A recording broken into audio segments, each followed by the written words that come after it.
My name is Tricia Cline, and I've been teaching here for, I guess, 10 years now. I have an interesting background in that I'm self-taught, and I took ceramic sculpture actually it wasn't even ceramic sculpture, I took ceramics in high school and convinced the teacher that I could make sculpture.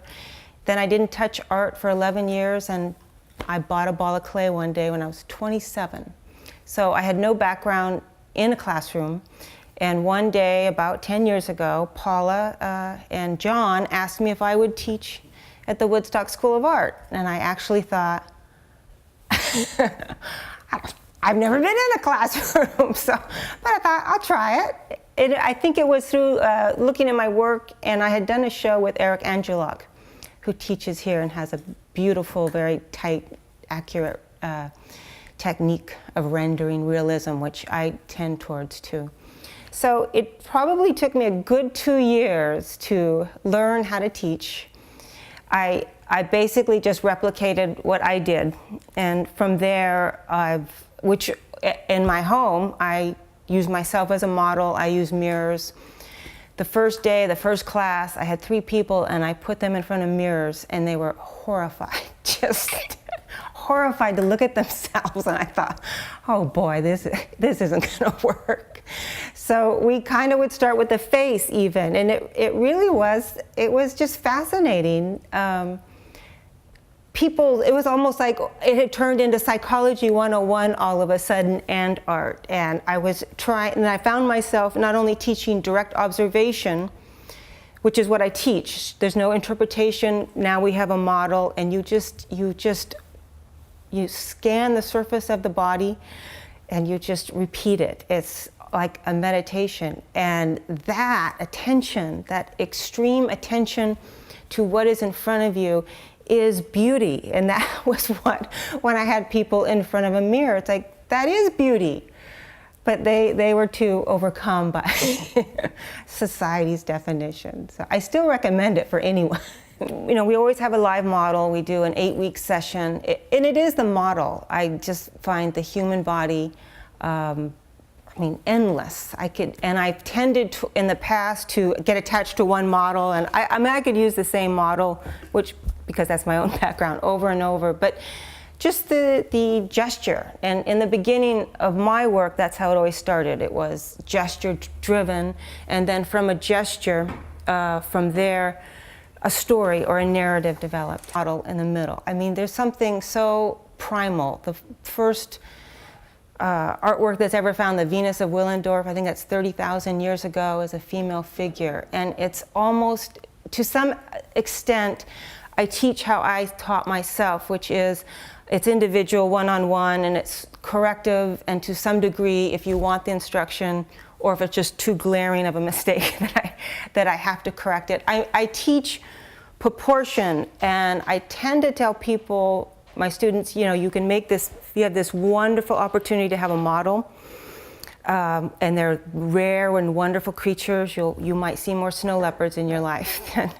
And we have really, but there's something innate when someone comes in and there's a model and we're standing in a circle, that it's like they walk through the door and they already have a connection, the model, the clay, and themselves, and it's pre-structured. And in some ways, somewhere along the line, and most of my students, they range from like 40 years old to 60, somewhere they were taught they couldn't make art. That seems to be because all children make art. You put children around with a piece of clay, and they just dig in there, and they won't even listen to the instructor. And I tend to encourage that. And I describe my way. Here's how I found my way. Here's how I do it. Everybody has their own genius, and everybody will find their own way. But it's really this sort of naturalness and simplicity that you return to, that somewhere it got complicated and you believed that you couldn't do it. Well, once again, my story of how I started to make art, I loved clay in high school. And I think in the senior year, I'd done all my required courses, and I lived out in the ceramics department.